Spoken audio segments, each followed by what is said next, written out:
여러분들의 종목 고민들을 속 시원하게 풀어드리는 주챔쇼 진행의 문현진 멘토입니다. 오늘도 많은 종목들이 움직이고 있고 시장도 요동을 치고 있다 보니까 여러분들 고민들 깊어지고 있지 않을까 싶습니다. 그런 고민들을 저희가 속 시원하게 풀어드릴 테니까요. 전화 상담과 유튜브 채팅 상담을 통해서 참여를 많이 해주시면 좋을 것 같습니다. 먼저 유튜브 채팅 창에는요. 여러분들 종목명과 매수가, 비중까지 올려주시면 저희가 차근차근히 중간중간에 봐드리도록 하고요. 그리고 메인은 역시나 전화입니다. 02-377-2번에 0269번으로 전화 주신다면 여러분들 종목 고민들을 저와 대화를 통해서 속 시원하게 풀어갈 수 있지 않을까 싶습니다. 많은 분들 전화 주시길 바라겠고요. 오늘 시장에 대한 이야기를 먼저 해놓고 바로 고민을 해결해 보도록 하겠습니다. 일단 시장은요 오늘 밀리고 있습니다. 코스피랑 코스닥 양 시장 모두 조금 밀리고 있다 생각하시면 되고요. 간밤에 미국장이 조금 빠져내려갔죠. 아무래도 파월 연준 의장이 지금 금리를 조금 더 가파르게 빠르게 그리고 생각보다 많이 올릴 수 있다라는 그런 약간 매파적이라고 하죠. 매파와 비둘기파 이렇게 나뉘어 있는데 매가 좀 공격적이잖아요. 그래서 공격적인 이야기를 했다라고 해서 매파적인 이야기를 해서 결국은 주가가 좀 떨어지는 그런 현상이 나타났습니다. 그러다 보니까 이제 우리나라도 역시나 떨어지는 그런 부분들이 나오게 되었고요. 더 이상 올라가기가 좀 역부족이다라고 보고 있는 것 같고 특히나 해외 증시에서 우리가 봐야 됐던 것이 상해 종합지수였는데 지금 보면은 중국 지수도 올라가다가 어제 이렇게 밀리면서 마무리가 됐고 오늘도 갭으로 떨어져서 출발을 하고 있죠. 그래서 이런 부분들을 한번 생각해 볼 때 세계 경제가 지금 아직까지 역시 완벽하게 안정세로 들어간 것은 아니다. 그리고 아무도 금리 인하에 대한 이야기를 하고 있지 않는데 당국 관계자들은 금리 인하 이야기를 하고 있지 않는데 시장 참가자들만 너무 김치국물을 마시고 있는 거예요. 계속해서 9.1%였던 그 물가가 6.7% 5%대까지 내려가다 보니까 이제 좀 만세 부른 거죠. 계속해서 내려가다 보니까 이대로라면 더 내려갈 수 있다라고 본 것 같습니다. 그래서 이제 그런 생각들과 기대감들이 실망으로 변질되면서 오늘은 1.4% 정도 이렇게 코스피가 밀리고 있고요. 시가 떨어지고 살짝 오르는 척 했지만 밀리고 있고 코스닥 같은 경우도 약간 위쪽으로 올라가는 듯 선방하는 듯 했으나 결국 0.55% 정도 이렇게 마무리가 되고 있는 중인 것 같아요. 떨어지면서요. 거기다가 수급도 사실 좋진 않죠. 외국인과 기관들의 매도세가 좀 이렇게 진행이 되고 있는데 지금까지 올라올 때는 매수세가 조금 강하게 반복이 되면서 상승할 것이다라는 기대감이 있었지만은 결국 매도로 진행이 되고 있습니다. 근데 많은 사람들이 그렇게 이야기를 해요. 지수가 이렇게 빠지고 있다 보니까 2,500을 넘어갈 수 있었을 텐데 결국은 밀리고 있다라고 이야기를 합니다. 뭐 때문이냐면 결국 핑계를 파월 의장을 대고 있습니다. 근데 제가 전에 말씀드렸던 거 기억나시나요? 핑계 대지 맙시다. 떨어질 건 떨어지게 됩니다. 라고요. 그리고 파월 의장은 한 번도 금리 인하에 대한 이야기를 한 적이 없습니다. 그러니까 결국 자기들끼리 김치국물 마시고 있다가 이제 와가지고 파월 탓을 하고 있지만 저는 파월 의장 탓이라고 생각하지는 않습니다. 김치국 마신 게 탓인 거죠. 그래서 사실 지금은 기대가 실망으로 바뀌고 있는 자리라고 생각하시면 좋아요. 자, 그러면 지금 이제 고금리가 진행이 되고 있는데 우리나라는 금리를 올리지 못하고 있는 상황인 거죠. 그러다 보니까 미국이 0.5% 금리를 올린다라고 지금은 예측 수치가 점점 높아지고 있는데 실제로 0.5% 금리를 올리게 된다면 금리 인상 속도가 또 가팔라진다라는 건데 우리나라는 최근에 동결했죠. 그러면 따라가야 되는 폭은 점점 커지게 됩니다. 그래서 나중에 가파르게 따라갈 수 있기 때문에 미국이 금리 올린다라는 게 뭐가 문제냐라고 했을 때 우리나라가 금리를 어떻게 올릴 건가에 대한 문제로 남아있기 때문이다. 만약 미국 금리가 막 5%를 넘어서 6% 넘어가는데 우리나라가 3%에 유지가 된다면요. 외환 유출이라고 하는 것을 우리가 심도 깊게 살펴봐야 돼요. 최근에 외환 시장 개방을 했죠. 약간 보수적으로 운영이 되어 왔던 그 시장을 개방을 했습니다. 그 개방했을 때는 우리나라가 좀 탄탄하다, 자신 있다라는 것을 내비쳤을지도 모르겠지만 위기 상황이 왔을 때는 나가는 구멍이 굉장히 커졌기 때문에 외환 유출 속도가 어마어마하게 빨라질 수 있다는 것을 우리 염두를 해봐야 돼요. 그래서 외환 위기가 예전 같았으면 3년 정도 걸쳐가지고 올 것을 지금은 1년 또는 6개월 만에 와버릴 수도 있는 그런 결과를 초래하는 거죠. 위기가 없다면 아무 문제가 없습니다만은 도망치는 구멍을 크게 열어놨기 때문에 뒷문을 크게 열어놨기 때문에 지금은 그게 문제가 될 수 있는 상태가 놓여진 거예요. 그러면 경제가 안전한가라고 하면 경제가 안전하지 않는데 그런 선택을 했던 것들이 결국 충격으로 다가오게 되는 거죠. 어찌됐든 장기적으로 봤을 때는 여전히 바닥이 아닙니다. 그런데 단기적으로 봤을 때는 여기서 상승세가 한번 나와주고 빠질 가능성이 상당히 높다라고 이야기를 하고 싶어요. 많은 분들께서 제가 지금 이야기하는 이 모든 것들이 시장에 반영된 게 아닌가요? 라고 하는데 반영되지 않았습니다. 지금 이거는 가파른 금리 인상과 물가 상승으로 인해서 인해서 초래될 만한 경기 침체에 대해서 이제 걱정을 했던 거고 지금 제가 이야기하는 것은 지금부터 이 고금리가 발생이 됐던 요 시기부터 만들어질 수 있는 경제 위기에 대한 예측을 하고 있는 거죠. 이거는 시장에서 반영하지 않고 있습니다. 왜? 경제 위기가 왜 와? 경제 위기 그렇게 쉽게 오는 거 아니야. 에이, 그렇게까지 오겠어? 라고 다들 방심을 하고 있기 때문에 사실 그거는 반영되지 않았어요. 그래서 저는 반영될 만한 내용들을 이야기하고 있습니다. 저는 전문가 생활을 2016년부터 지금까지 해오면서 여러분들과 방송 생활 1대1에서 계속 이렇게 방송을 하면서 여러분들께 이야기했던 게 2017년에는 제가 2018년 하락장이다라는 이야기를 했었습니다. 그러니까 결국 저는 계속해서 앞으로 있을 일에 대해서 이야기를 하지 선반영이 되었다라는 그런 핑계 대지 않아요. 그래서 선반영, 저는 그런 이야기를 모르겠습니다. 그냥 반영될 거에 대한 이야기를 해드리는 거죠. 그리고 지금 그게 반영이 안 됐다라고 보고 있을 뿐입니다. 그래서 지금 가격은요 굉장히 싸요. 그리고 최근에 2차 전지 관련주들이 엄청나게 급등이 나왔죠. 뭐 최근 들어서 뭐 에코프로라든지 이런 것들을 필두로 해서 코스모 신소재라든지 화학업종들 그리고 어제 같은 경우는 테슬라에 납품했던 회사와 계약을 했던 적이 있다라고 해서 급등이 나오기도 합니다. 그러니까 이게 무슨 말입니까? 테슬라랑 납품을 하는 회사와 또는 했던 회사와 계약을 한번 했던 적이 10년 전, 5년 전에 계약을 했던 적이 있다는 이야기 때문에 상한가를 가기도 했어요. 그러니까 2차 전지 테마가 써먹을 게 없다 보니까 이제 그딴 것까지도 써먹고 있다는 거죠. 그런 거에 우리는 또 열광을 하면서 사고 있는 그런 걸 보니까 이 현실이 참 참담합니다. 개인 투자자들이 지금 그런 식으로 2차 전지 관련주에 물리고 있구나라는 거죠. 그래서 2차 전지가 어제 그렇게까지 재료를 써먹은 걸 보니까 끝물이구나라고 생각이 드는데요. 이게 무슨 말이냐면요.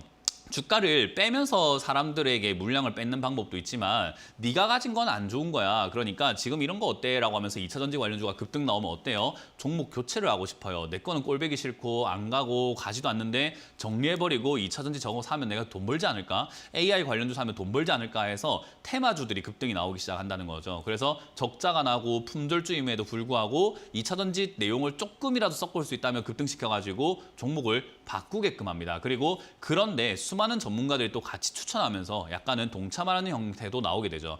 그러다 보니까 증시가 위쪽에 버티는 것 같지만 대형주 위주로 본다면 조금 이렇게 밀리고 있는 상황이고 2차 전지 빼고 나면은 사실 올라가는 종목들이 별로 없는 상황이다 보니까 사람들은 내 종목을 팔고 새로운 종목으로 가는데요. 여기서 문제는 내 종목 팔 때 그거 누가 사겠습니까?를 생각 한번 해봐야 돼요. 그래서 세력들은 여러분들이 팔고 나가는 그런 종목들을 사서 이후에 끌어올릴 가능성이 높다. 그래서 지금은 한번 더 빼게 되면은 역시 파는 게 맞았어라고 생각하면서 손절하는 물량들을 또 뺏어서 단기적으로 차익을 노리기 위해서 급등을 시킬 가능성이 높다고 보는 거예요. 그래서 저는 지금이 단기 바닥이 될 가능성이 높다라고 보고 있는 거고 그 상승세는 크지 않을 거다. 왜냐하면 장기적으로 봤을 때 악재가 너무 많다 보니까 상승을 오래 시키는 것이 아니라 뺏었던 물량을 다시 넘겨주는 상태가 될 거다. 그게 저는 탈출구라고 보고 있는 거죠. 그래서 저는 이 탈출을 잘 하기 위해서 여러분들 계좌에 있는 종목들을 잘 정리할 필요가 있다라고 하는 거예요. 그래서 여러분들 지금 들고 있는 종목들을 잘라야 될지 추가 매수를 해야 될지 홀딩을 해도 해야 될지를 제가 판단하는 게 정말 중요한 시기다라고 말씀을 드리는 게 바로 그런 요건들이 지금 충족되어 있기 때문입니다.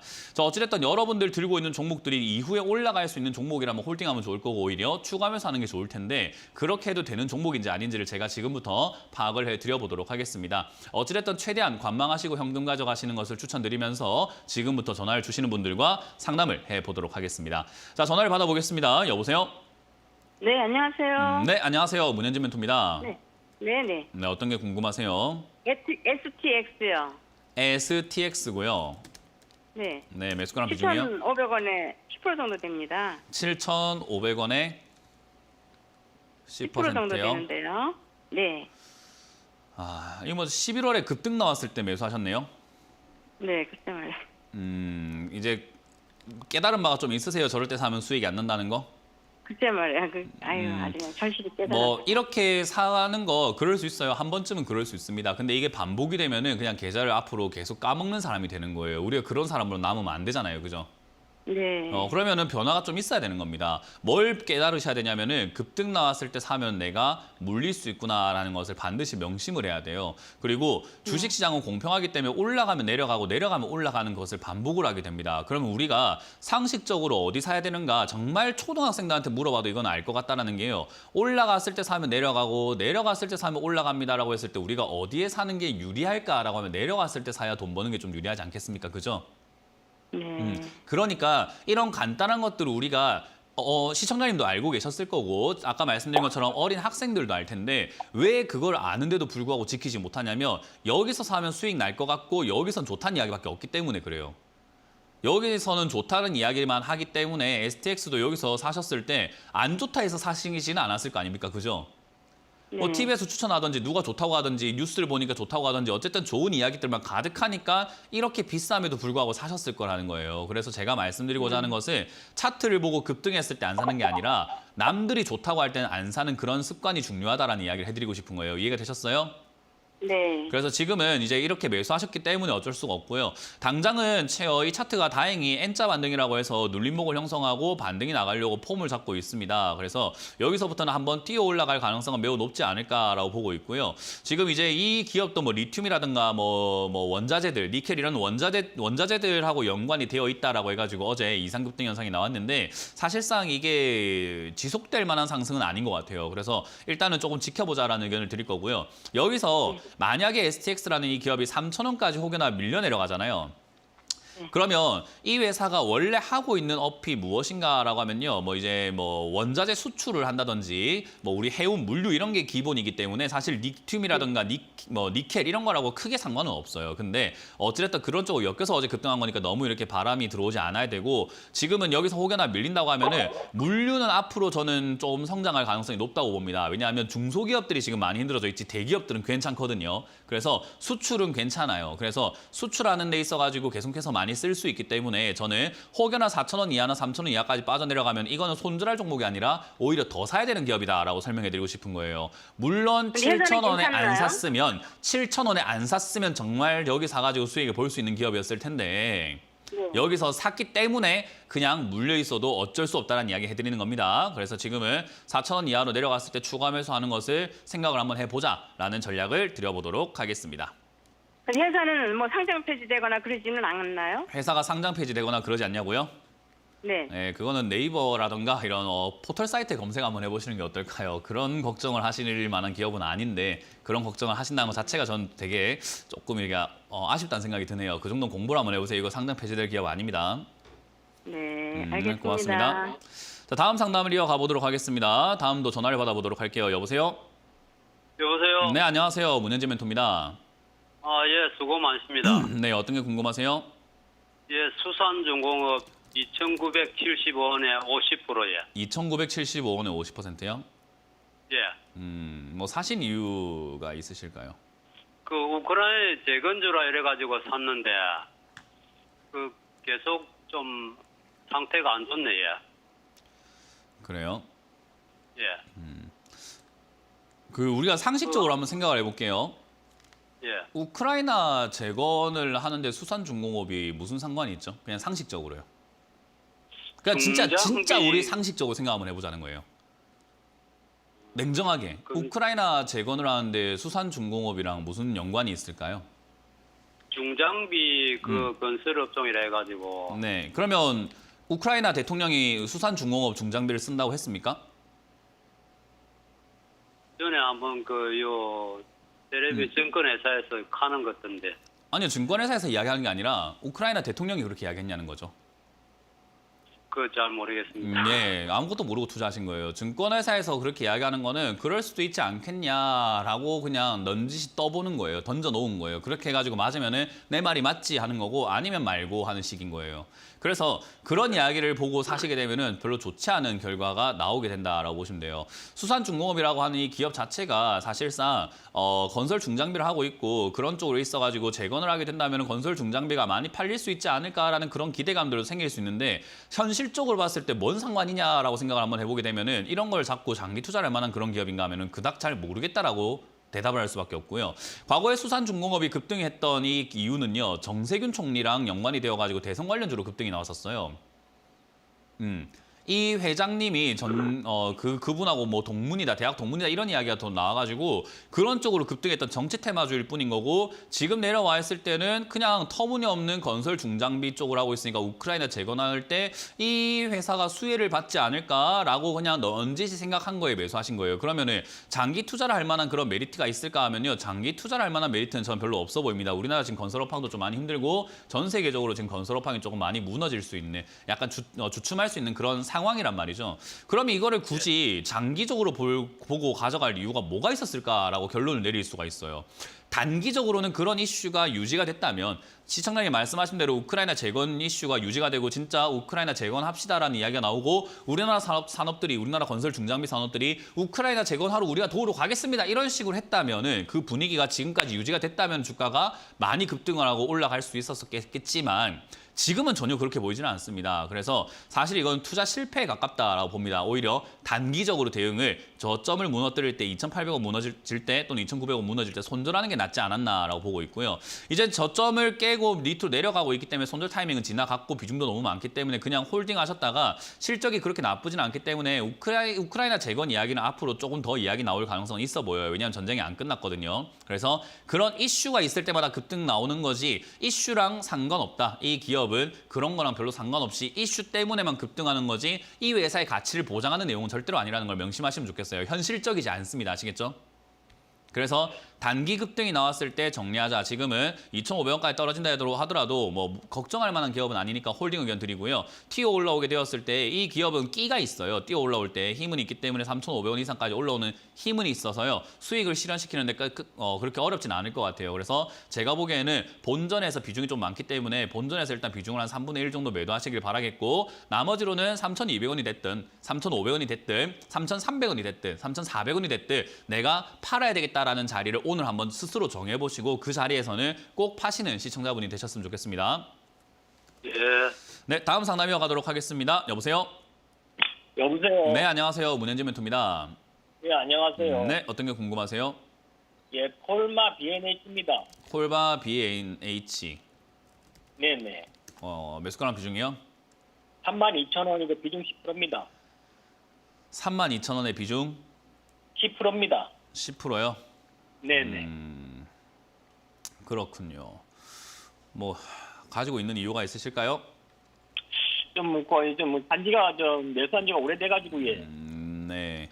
일단 네, 이 그래가지고. 콜마 BNH라는 이 기업은요. 저는 나쁘지 않다 생각을 합니다. 이 기업은 올라갈 수 있는 기업이라고 봐요. 그래서 지금 화장품 관련 기업이기도 하고 건강기능식품 관련 기업이기도 한데 이런 거는 장기적으로 봤을 때도 엮일 때가 굉장히 많고요. 단기적으로 봤을 때도 저는 괜찮다고 봐요. 왜냐하면 이런 기업들을 사람들이 무시하고 있는 게 뭐 중국에서 자체 브랜드를 만들었으니까 화장품도 안 팔릴 것이고 뭐 이런 거 화장품 제조 아무리 해봤자 뭔 의미가 있겠냐라고 하는데 우리나라 지금 화장품 업계는요. 중소기업들이 무너지고 있지 대형주들은 괜찮게 버티고 있습니다. 그리고 독점 산업으로 지금 점점 이렇게 굳혀가고 있는 단계이기 때문에 대형 화장품 기업들은 저는 조금 홀딩할 필요가 있다라고 보고 있는 거죠. 그래서 이 기업들은 오히려 코로나 터지고 영업이익 잘 나오고 있고요. 그리고 고령화 사회에서도 역시나 마찬가지로 이 건강기능식품에 있어가지고는 수요가 있을 수밖에 없어요. 그래서 저는 실적도 나쁘지 않게 나오고 있는데 주가만 과하게 빠졌다라고 보고 있기 때문에 오히려 다시 급반등이 나올 가능성이 높다라고 보거든요. 그래서 저는 그냥 그대로 들고 가시길 추천드려보도록 하고요.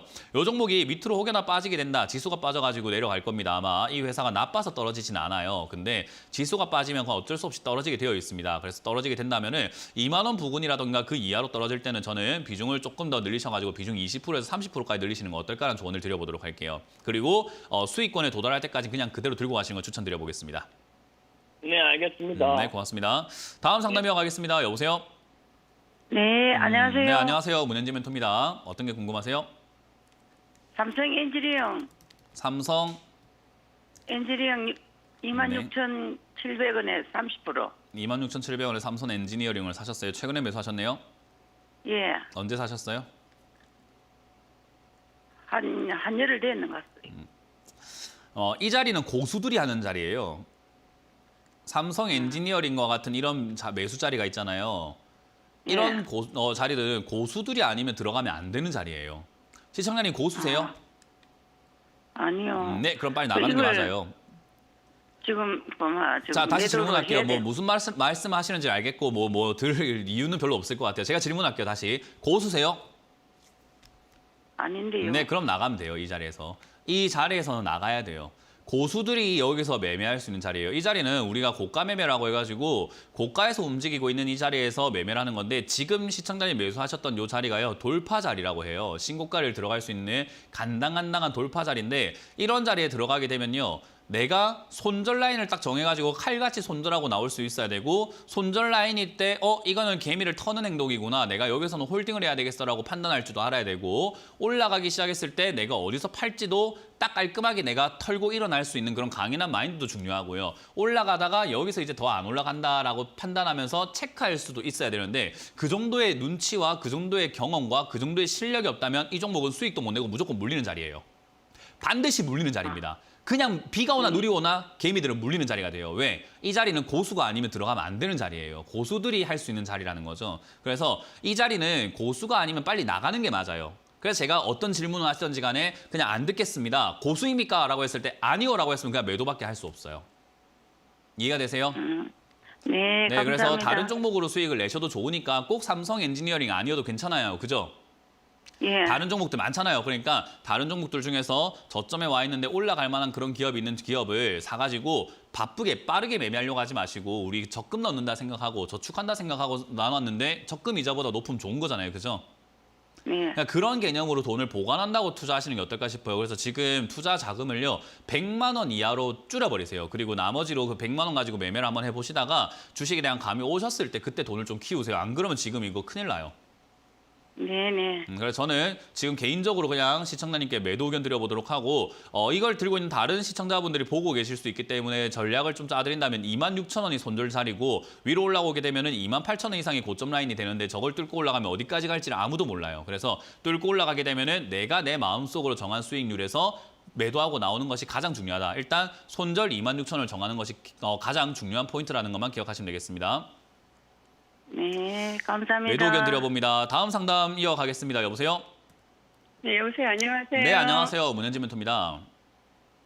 네, 어떤 게 궁금하세요? 저는 NEW 뉴요.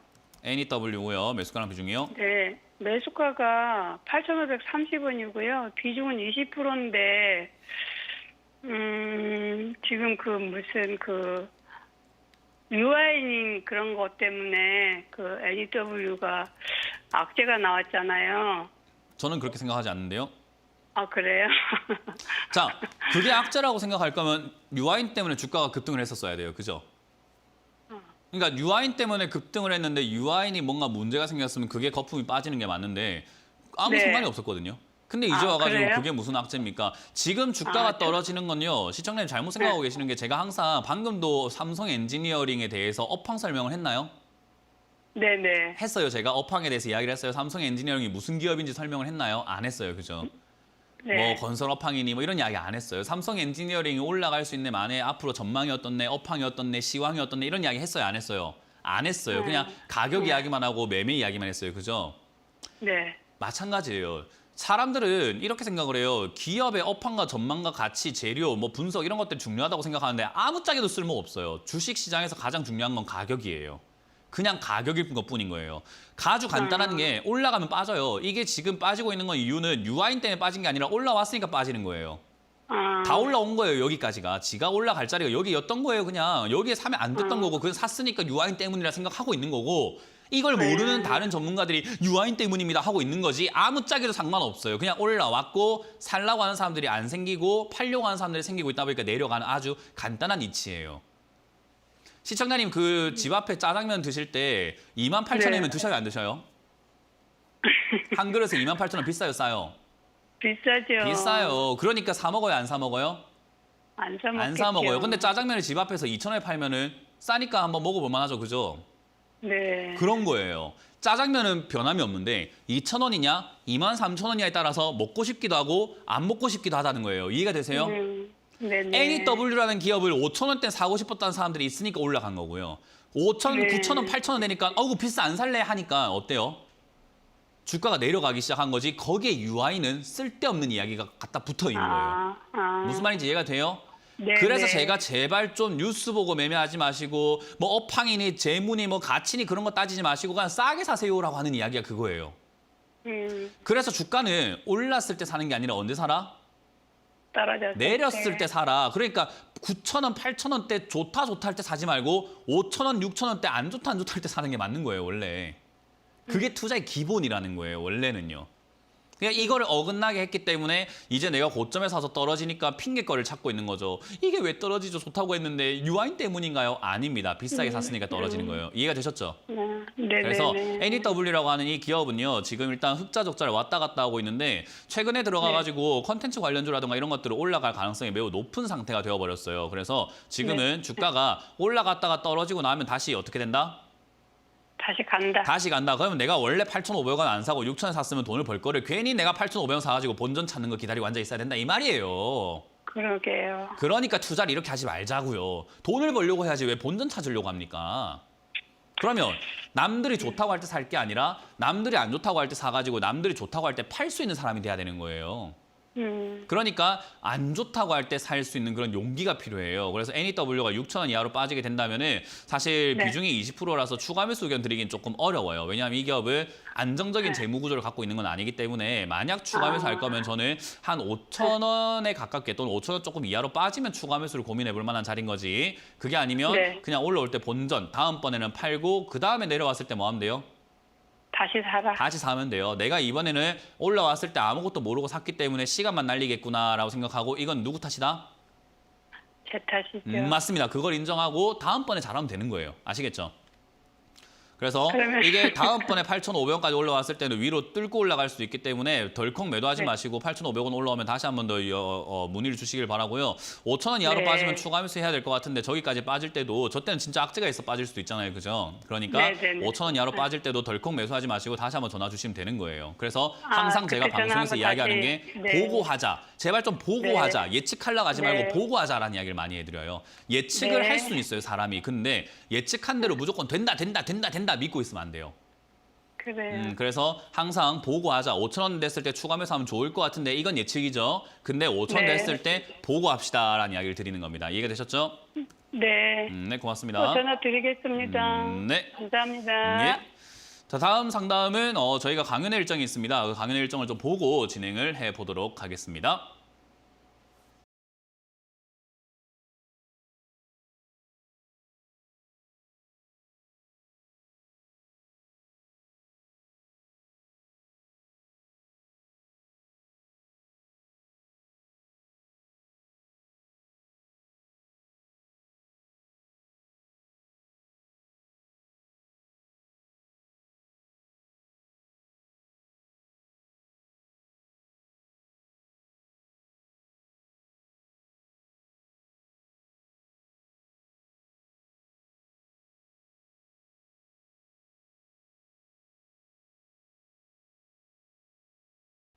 네, 이번 주도 강연 많이 잡혀 있죠. 토요일에는 네 분이 다 각각 지역으로 가니까 많이 참여해 주시면 좋겠고요. 저는 창원으로 갑니다. 창원 한 4개월 만에 가는 것 같아요. 그래서 많은 분들 오신다면은 제가 어떤 투자를 하는 사람인지 많이 궁금해하실 거예요. 무슨 매매하는지 잘 모르시잖아요, 그죠? 제가 어떤 매매하는지를 알려드릴 거니까 오셔서 저의 이야기를 듣고 가시고 그리고 제가 보는 시장의 뷰도 배워가시면 좋겠습니다. 창원 오후 1시에 가고요. 그리고 일요일은 제가 천안으로 갑니다. 천안은 오후 2시예요. 그래서 천안만 2시입니다, 항상. 그래서 천안을 헷갈려 하시는 분들이 있는데요. 천안은 항상 2시에 보통 열리니까요. 1시와 2시라는 점 꼭 기억하시고 시간 착오 없으시길 바랍니다. 창원에 2시 오면 강연 끝나요. 그러니까 창원에는 1시에 오셔야 돼요. 그리고 천안은 2시에 오셔야 된다는 점 기억하시면 되겠습니다. 자, 다음 상담을 바로 이어가 볼 텐데요. 상담을 유튜브에 올라온 종목들로 보도록 하겠습니다. YG 플러스라고 하는 이 기업을 매수하셨대요. 5,700원에 매수하셨고요. 5,700원에 매수하셨는데 10% 종목 상담 부탁드립니다 하셨는데 5,700원에 매수했다라는 것은 둘 중에 하나겠네요. 과거에 여기 작년쯤에 사가지고 물려있던지 아니면 최근에 올라올 때 그냥 멋모르고 샀다가 지금 물려가지고 있는 상태라고 생각을 해볼 수 있는데 제가 보기에는 최근에 매수하시지 않았나라는 생각이 들기도 합니다. 자, 어찌됐든 YG 플러스라고 하는 요 기업도요. 최근에 이제 SM이 뭐 인수를 한해 만에 카카오랑 뭐 하이브랑 지분 싸워내 만에 이런 과정 속에서 YG 플러스 같은 경우도 한번 튀어 오를 수 있는 그런 상태가 됐어요. 왜냐하면 엔터주에 관심이 좀 쏠려 있거든요. 더군다나 지금 YG 쪽에서 신규 이제 그룹이죠. 신그룹이 나온다라고 이야기하죠. 뭐 베이비몬스터였나요? 그래서 요즘에 굉장히 뭐 한 작년 한 말부터 영상이 올라와서 홍보를 하기 시작하던데 언제 나오는지 저도 잘 모르겠는데 아직까지도 뭐 티저 이런 거 나오고 있더라고요. 그래서 그게 이제 얼마나 흥행하냐에 따라 가지고 주가 방향성이 좀 결정이 될 것 같아요. 그러면 흥행할지 안 할지 모르는 상태이기 때문에 사실 5,700원 사서 기다려보는 것보다는 더 싸게 사놓고 기다리는 게 맞았는데 어찌됐든 올라갈 때 따라 붙으신 것 같다 이런 생각이 듭니다. 일단은 지금 우상향으로 계속 가고 있기 때문에 엔터주는 아직까지 힘은 좀 있을 것이다라고 예상이 들고요. 추세상으로도 사실은 위쪽으로 이렇게 약간 돌아서서 돌파한 자리이기 때문에 위쪽으로 조금 더 갈 수 있지 않을까 싶습니다. 그래서 한 6,000원 이상 때까지 간다면은 저는 단기적으로 수익을 챙기시는 게 어떨까 싶고요. 5,700원에 매수하셨다면은 매수가랑 그렇게 멀지 않은 자리이기 때문에 손절 라인 정했다가 빠지면은 한 발 물러섰다가 다시 들어가는 게 맞을 것 같아요. 우리 신호등이 약간 노란불인데 뭐 이렇게 파란불인데 깜빡깜빡거리기 시작하면 어때요? 지금 뛰어가 볼까? 아닐까 고민하다가 내가 한 발 딱 나갔는데 빨간불로 바뀌면 어때요? 뛰어가는 게 아니라 뒤로 빨리 빼야 되겠죠. 그러니까 빼고 다음 신호 사면 되는 거잖아요. 그런 것처럼 밑으로 밀리면 한 발 뺐다가 나중에 다시 사면 되니까 나중에 5,000원을 사든 4,500원 사든 다시 이 가격에 사든 결국 다시 사면 되니까 일단 한 발 빼자. 그 자리는 제가 보기에는 지금 최근에 만들어진 고점 자리쯤이 좋을 것 같습니다. 그래서 한 5,480원 요 정도가 될 것 같네요. 요 자리가 밀리면 손절하자라는 의견을 드리면서 단기적인 대응을 한번 해보자라는 전략을 드려봅니다. 혹여나 이게 4,500원 이하로 빠진다면 엔터주 조금 괜찮을 것 같습니다. 그래서 그때는 재진입 가능하다라는 전략도 드려보도록 합니다. 자, 다음 상담도 유튜브에 올라온 종목을 한번 보도록 할 텐데요. 농우바이오입니다. 11,000원에 매수를 하셨는데 15% 비중을 갖고 계시고 계속 보유해도 괜찮을까요? 라는 질문을 해주셨네요. 일단 11,000원에 매수하셨다면 뭐 보유해도 상관없을 것 같습니다. 농우바이오라고 하는 이 기업은요. 실적이 생각보다 잘 나오고 있는 기업이에요. 오히려 실적이 성장하고 있는 기업입니다. 영업이익이 상당히 좋아지고 있는 거 여러분들 눈으로도 확인되죠, 그죠? 연간으로 본다고 하더라도요, 2017년에 100억을 찍었던 영업이익이 지금 110억까지 다시 올라오는데 39억까지 내려갔다가 올라왔습니다. 그 말은 뭐냐면 내려갔다가 다시 올라왔다라는 거죠. 그러면 2017년에 주가가 얼마였는가라고 하면요, 16,000원, 17,000원이었는데 돈은 더 벌는데 주가는 더 떨어져 있습니다. 그 말은 뭐냐면 사실 이게 이제 저평가 구간으로 들어가고 있다라고 보면 돼요. 돈은 더 벌고 있는데 가격은 떨어져 있잖아요. 그러니까 이런 걸 우리는 저평가라 생각하고 사놓으면 되는데 사놓고 기다리려고 하니까 어때요? 안 가죠. 그리고 남들은 이거 사놓고 기다린다고 하면 뭐예요? 누가 저런 걸 사서 기다려? 오래 걸리는데. 그러니까 아무도 안 사는 자리가 되는 거고 이런 걸 사놔야 돈을 버는 거예요. 왜? 농우바이오가 좋다고 해서 이제 올라오기 시작하면 개미들이 달려들 것이고 개미들이 달려들면 전 또 상담해야 되겠죠. 아이고 왜 샀습니까? 내가 저때 사라 했잖아요. 하고 상담해야 되겠죠. 그런 사람들한테 팔아내십시오. 그냥 올라오면은 팔면 되는 거예요. 그래서 지금은 매수해도 좋은 자리고 지금 추가 매수를 하기엔 조금 애매합니다. 바닥이라고 하기엔 좀 애매하잖아요. 왜냐하면 시장이 바닥을 안 잡았기 때문입니다. 그래서 이 자리는 8,000원 이하로 혹여나 밀려 내려간다면 기회가 생길 것 같네요. 그래서 8,000원 이하로 떨어지면은 추가 매수 저는 가능하다라고 말씀을 드려보고요. 지금 세계적으로 기후가 좀 이상해서 농사 좀 이상한데 얘들 종자 사업도 하고 있고 이래가지고 괜찮습니다. 그래서 저는 8,000원 이하로 빠지면은 추가 매수 가능하고 비중을 30% 이상까지 늘려도 좋다라는 전략을 드리면서 올라올 때는 12,000원 정도까지는 최소 올라오겠죠. 지난 전고점이니까요. 그래서 이 정도까지 올라올 때 매도하는 것을 목표로 잡고 대응을 한번 해보자는 전략을 드려봅니다. 자, 다음 상담도 유튜브에 올라온 종목을 보도록 하겠습니다. KMW라는 종목이고요. KMW는 지금 35,000원에 매수를 하셨는데 추가 매수를 고민하고 계신데요. 추가 매수를 안 하시는 게 지금 일단은 제일 좋지 않을까라는 생각이 드는 기업이기도 해요. 왜냐하면 방금 농우바이오하고는 조금 결이 달라요. 이 기업은 무선통신기지국, 그러니까 어디에 엮일 수 있을까요? 무선통신기지국이라고 하면은 5G 생각하시면 돼요. 5G에 엮이겠구나. 그래서 이쪽이 5G 무선통신 장비 쪽으로 엮여가지고 한때 급등을 했던 기업이에요. 근데 5G 지금 쓰시는 분이 있으시겠지만 5G 어때요? 편한가요? 애매하지 않습니까? 그리고 5G가 뭐 눈부시게 빛나나요?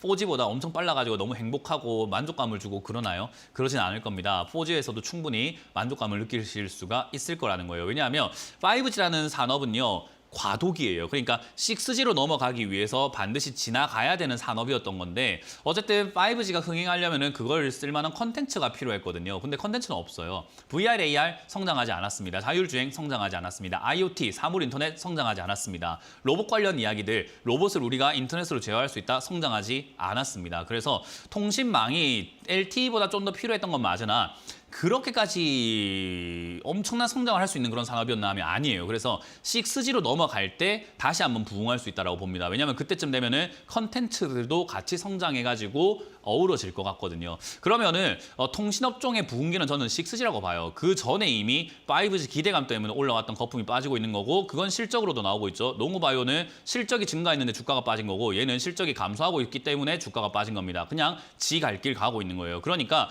얘는 저평가니까 올라간다는 느낌이 아직은 아닌 거예요. 그래서 저는 이거 바닥 잡는데 좀 더 시간이 걸린다. 최근에 이제 삼성전자가 6G 산업 뛰어든다라는 이야기 나왔잖아요. 그래서 그로 인해서 아마 올 말 또는 내년 초쯤 되면 6G 이야기가 슬슬 나오면서 통신 관련주들이 그때쯤이나 움직일 수 있을 것 같아요. 그럼 그때까지는 얘는 자리 잡는데 허구한 시간 보낼 겁니다. 그래서 추가하면서 서두르지 않아도 된다. 그냥 홀딩하자, 가지고 가자. 그리고 이거는 6G 이야기 나올 때까지 장기 투자 관점으로 가져가야 수익을 챙길 수 있습니다. 그래서 이 종목을 투자하셨다면은 나쁘다라고 하는 건 아니에요. 시간이 좀 걸린다라는 이야기를 하고 싶은 거예요. 그래서 시간이 좀 걸릴 거다라는 것을 인정하고 그걸 각오하고 투자하셔라. 아마 6G 이야기는 3년에서 4, 5년 정도는 걸려야 나오지 않을까. 2027년쯤에 수익 실현이 좀 크게 가능할 것 같다 생각이 듭니다. 그래서 그렇게 가져가시는 것이 어떨까 하는 조언을 드려보겠습니다.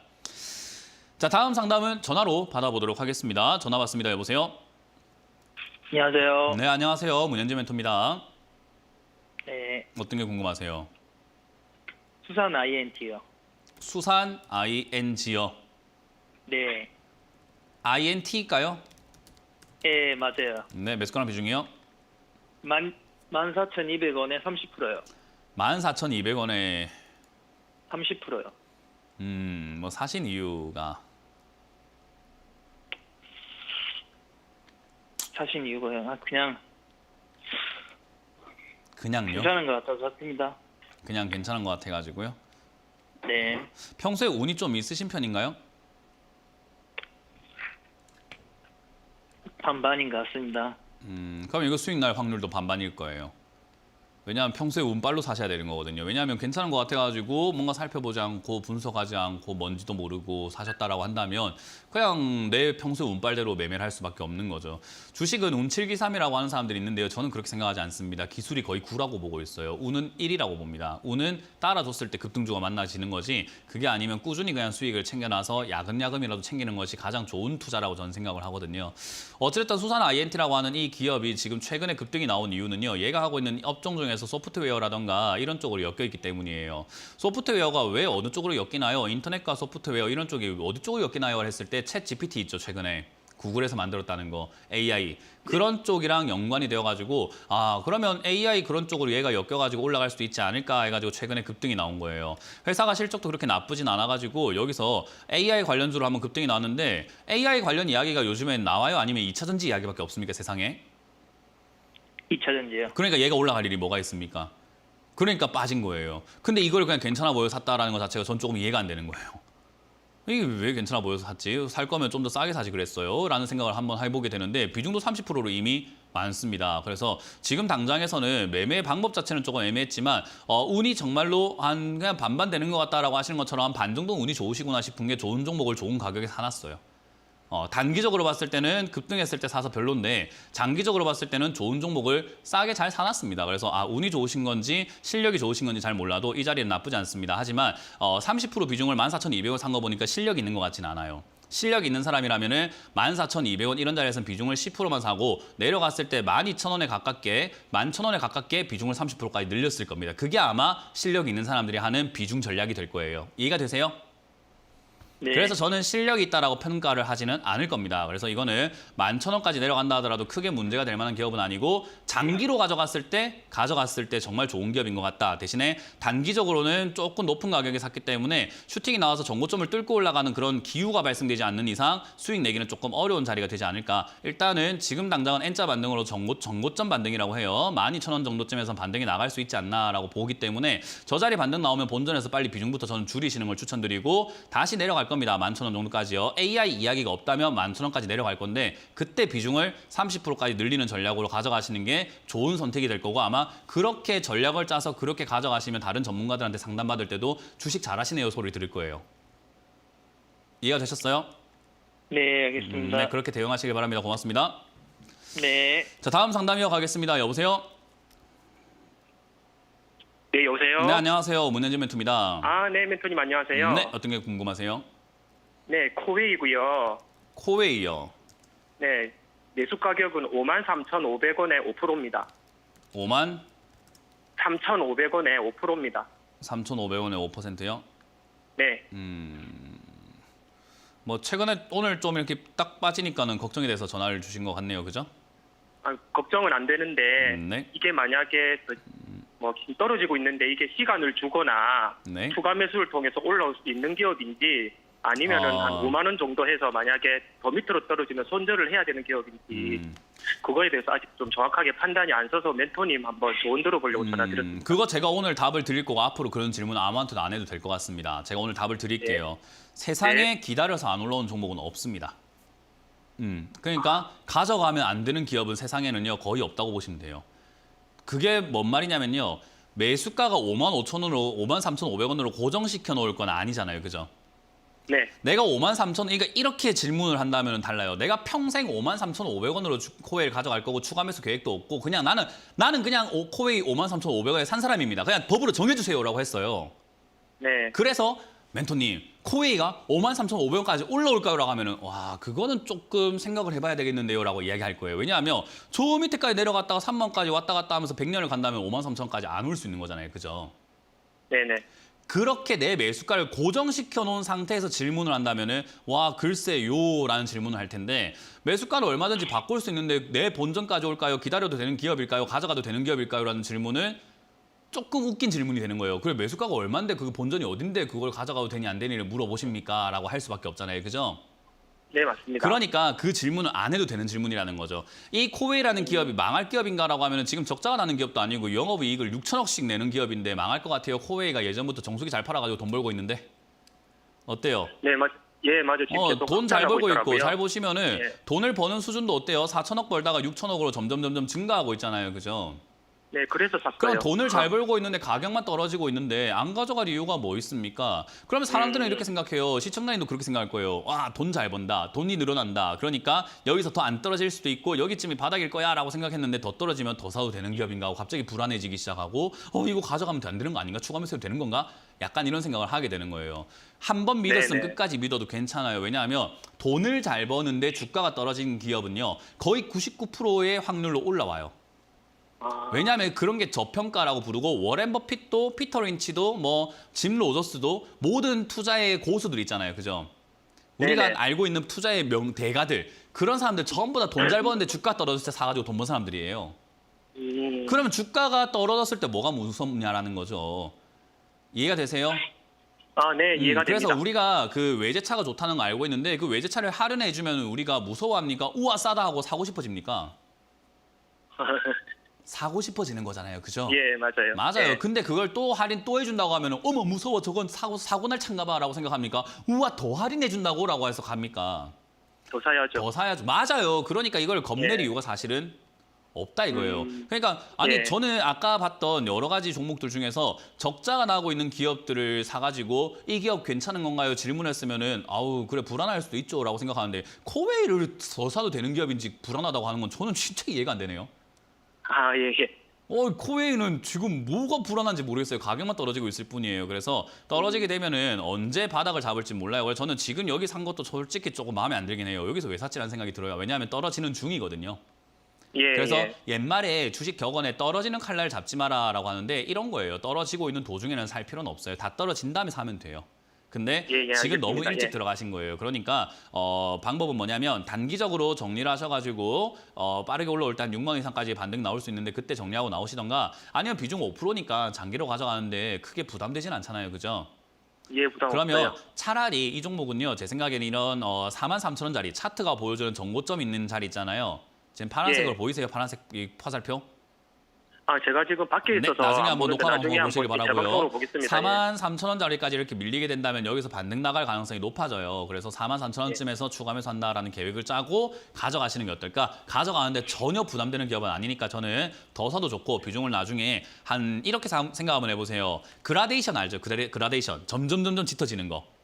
네네, 알고 네, 있어요. 그런 것처럼 이 종목이 3만 원까지 내려간다면 내려갈지 안 내려갈지 모릅니다. 하지만 네. 3만 원까지 내려간다면 난 비중을 100%까지 실으리라고 생각하고 천천히 내려갈 때마다 어떻게 한다? 비중을 느린다. 늘린다. 예. 무겁게 늘린다라고 예. 생각하시고 가져가시면 됩니다. 고맙습니다. 예, 알겠습니다. 감사합니다. 다음 상담 이어가겠습니다. 여보세요? 예, 안녕하세요. 네, 안녕하세요. 문현진 멘토입니다. 예, 수고하셨습니다. 어떤 게 궁금하세요? 예, DOU DOU 48,900원, 48,900원에 48,900원, 50%입니다. 네. 이런 매매를 뭐라고 하는지 아세요? 뭔지 모르시죠? 예, 예. 네, 불나방 매매라고 그래요. 아, 네, 우리 뭐 이렇게 커뮤니티라던가 이렇게 뭐 주식하는 사람들끼리 많이 이야기하는 불나방 매매라고 이야기해요. 불나방이 어떤 곤충인가요? 예. 뭐 불이 이렇게 있거나 화난 게 있으면 지가 타 죽는지도 모르고 막 들어가잖아요, 그죠? 예, 예. 네, 그런 매매라고 그래요. 디어유는 SN 관련주로 급등이 나왔어요, 최근에. 그래서 디어유가 이제 SN 관련주니까 엮여가지고 급등이 나왔을 뿐인 거지 얘가 올라갈 만한 이유는 사실은 없었어요. 예를 들어가지고 SM 엔터테인먼트가 지금 이수만이 이렇게 내려오게 되고 거기에 뭐 카카오가 뭐 하이브가 뭐 인수전을 하네 마네 이런 이야기를 하는데 디어유랑 사실은 무슨 상관이 있겠습니까? 별 상관은 없어요. 인수하고 난 다음에 이제 사업 계획을 발표하고 내가 이렇게 해가지고 많은 엔터 산업을 해가지고 DOU를 써가지고 이렇게 할 겁니다라고 한다면 모르겠지만요. 그래서 지금 당장에 얘가 이렇게 올라온 거는 단순 호재 때문에 올라온 거지 장기적으로 봤을 때 엄청나게 좋기 때문에 올라왔다라고 하기에는 조금 역부족이 있다라는 거죠. 그런 말을 결국 이렇게 시세 차익을 한번 이렇게 생겼을 때 약간 기회가 생겼을 때 올라오고 빠져내려갔다가 다시 올라오면서 변동을 줄 만한 자리인 건데 이 자리가 다음에 빠져내려갔다가 올라올 자리가 어딘지는 정확하게 알 수가 없는 상태예요. 그 말은 3만 원까지 내려갔다 올라갈 수 있는 거고 4만 3천 원 요점에서 눌림목 형성하고 올라갈 수도 있다라는 거예요. 그거를 지금 4만 9,800원에 4만 8,900원에 여기에 SM 인수한다 해가지고 급등 나왔을 때 덩달아서 딱 사버렸으니까 이슈가 있을 때 환하게 불빛이 있으니까 들어가는 매매밖에 안 되는 거예요. 그것도 비중을 예, 근데 조금만 들어간 게 아니라 50%나 들어갔어요. 예, 대표님, 근데 하이브가 인수를 할 때는 같이 네. SM이랑 동반 상수를 했었는데 지금 이제 카카오에서 인수를 한다는 말이 설이 도니까 이게 네. 이제 SM은 그대로인데 디어유가 방금 제 말을 듣지 뭐 플랫- 않으셨군요. 상관없다고 말씀드렸잖아요. 그죠? SM 아, 엔터를 정말요? 하이브가 인수하든 카카오가 인수하든 지그들이 지금 싸우고 있는 과정에서 디오유가 뭐 하는 회사인데요? 디오유는 SM 밑에서 지금 이렇게 팬미팅이라던가 이런 것들을 하고 아티스트 관리하면서 모바일 같은 걸 이런 걸로 이제 서비스를 해주는 그런 기업인데 아니 그 지금 SM의 주인이 바뀐다고 하고 있는데 얘 산업에서 뭐 발전을 했다든지 카카오나 하이브가 인수한 다음에 얘 디오유를 갖다가 뭐 팬미팅을 내가 더 활성화시켜가지고 디오유를 크게 키우겠다든지 이런 말 한 개도 없잖아요. 그러니까 아무 상관없이 SM 따라가지고 따라 올라갔을 뿐인데 그걸 사셨다 이 말을 하고 있는 거잖아요. 그러니까 지금 물려가지고 있는데 아니 왜 SM이 하이브 인수할 때는 올라가고 카카오가 인수할 때는 안 올라가죠? 지 맘이니까. 얘 맘이니까 그런 거예요. 아시겠어요? 그래서 지금은 떨어져 있다고 보시면 되고요. 회사의 가치라든가 성장성으로 봤을 때 장기 투자하기엔 전 괜찮다고 봅니다. 대신에 비중이 좀 안타까워요. 그래서 비중을 본전 언저리에서 절반 정도 매도하시고 나머지는 장기 투자 관점으로 3만 원 정도 언저리까지 내려온다면 추가 매수하는 건 전 괜찮다고 봅니다. 그렇게 해서 장기적으로 가져가시는 거 아니고선 이거 탈출하기가 조금 애매할 수 있으니까 장기 대응하시길 바라겠습니다. 앞으로 그렇게 예, 이슈에 감사합니다. 따라다니지 마세요. 다음 상담 이어가도록 하겠습니다. 여보세요? 여보세요? 네, 안녕하세요. 문현재 멘토입니다. 예, 안녕하세요. 네, 어떤 게 궁금하세요? 하나기술이요. 하나기술이고요. 매수가랑 비중이요? 59,862원이요. 33%예요. 일단 저점에서 이렇게 떨어졌을 때 매수를 하셨네요. 그죠? 그래서 2차 전지 저희 관련주 했어요. 이야기 나오면서 급등이 나와주고 있는 요 상태인 것 같은데요. 일단 저는 개인적으로 2차 전지 관련주가 뭐 장기적으로 이슈가 지속이 될 것 같긴 한데 한 번도 안 꺼지고 갈 것 같진 않아요. 그 말은 뭐냐면 타올랐다가 식었다가 타올랐다가 식었다가를 반복하면서 갈 것 같다라는 거예요. 그래서 주가가 요동을 칠 거다라고 봅니다. 그래서 이번 상승 시기에 팔고 내려갔을 때 또 사고 이번 상승 시기에 팔고 내려갔을 때 또 사고 이런 방식이 전 좋지 않을까라고 보는 거예요. 물론 요즘에 2차 전지 관련주가 막 전고점을 뚫고 신고가로 들어가 버리는 경우도 있는데 그거는 예측 불가의 영역이기 때문에 뭐 제가 맞네 틀렸네 할 것까지는 아니에요. 그래서 그냥 우리는 원리 원칙대로 봤을 때 올라갈 때 팔고 내려갔을 때 사자라는 그 원리만 기억하시면 되고요. 지금은 어찌됐든 올라가고 있는 도중에 꺾였어요. 최근에 오늘 꺾여 있죠, 그죠? 예. 그래서 저는 이 자리에서 수익을 한 절반 정도는 실현시키는 게 어떨까라는 조언을 드릴 거예요. 나머지로는 더 가면은 7만 원대 가서 매도하시면 되고요. 더 가지 않으면은 그냥 5만 7천 원쯤 됐을 때 다시 내가 매도했던 것만큼 저기서도 2차 전지 내용이 살아 있다면 저기서 조금 매수하시는 게 어떨까라는 이야기를 해드리고 싶거든요. 그 67,700원에서 그 네. 매도를 안 했거든요. 네, 그건 상관없습니다. 지난번에 내가 했고 안 했고 중요하잖아요. 내가 왕년에 잘 나갔고 안 나갔고는 중요하지 않습니다. 지금부터가 중요합니다. 그래서 저는 지금 절반 매도를 의견 드릴 거고요. 나머지는 7만 원까지 홀딩하시는 걸 추천드리고 혹여나 빠지게 된다면은 물려있을 이유는 전혀 없다. 수익 안 챙길 이유는 없다. 62,000원대 본전에서 62,000원대 익절하자라는 전략까지도 같이 드려보도록 하겠습니다. 자, 이렇게 네, 오늘 이 마무리 지을 수 장기가- 있을 것 같은 예. 네, 내려주세요. 감사합니다. 고맙습니다. 자, 다음 상담은 없습니다. 여기서 이제 마무리 지을 수 있을 것 같고요. 많은 분들께서 수익을 챙기는 걸 되게 어려워합니다. 매도하시는 것은요, 수익이 나면 매도하면 되는 거지 그걸 어디에 팔까요? 이런 거 고민하는 게 제일 쓸모없는 시간 낭비인 것 같아요. 그래서 저는 그런 거 낭비하지 마시고 수익 났을 때 겸허하게 챙길 수 있는 겸손한 자세로 여러분들이 투자하시는 것을 항상 권유해드리니까요. 그 점 참고하시면서 대응하시길 바라겠습니다. 자, 저는 물러가겠습니다. 지금까지 문현진 멘토였습니다. 고맙습니다.